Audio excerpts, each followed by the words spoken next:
বিশ্বনবীর জন্মদিন যদি পালন করতে চান রোজা রেখে শুকরিয়া করবেন কার? আল্লাহ।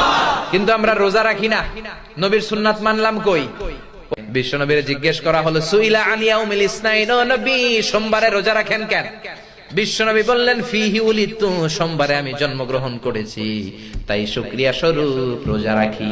তার মানে বিশ্বনবীর জন্মদিন যদি পালন করতে চান রোজা রেখে শুকরিয়া করবেন কার? আল্লাহ। কিন্তু আমরা রোজা রাখি না, নবীর সুন্নাত মানলাম কই? ওই দিন জাসনে জুলুসে ঈদা মিলাদুন নবী আর জিলাপি লইয়া কিলাকিলি আছে না নাই? খেলাঠেলি আছে না নাই? তো ওই দিন যদি সেলিব্রেট করতে চান নবীর আশিক হিসেবে আমাদের রোজা রাখতে হবে। কিন্তু রোজা না রাখা বিরিয়ানির প্যাকেট লে গুতাগুতি আছে না নাই? আবার বিশ্বনবী আরাফার দিন রোজা রাখতেন, আশুরার দিন রোজা রাখতেন, রমজানের পরে শাওয়ালের 6টা রোজা রাখতেন। বিশ্বনবী বলতেন মান সামা রমাদানা সুম্মা আতবাআহু সিত্তাম মিন শাওয়াল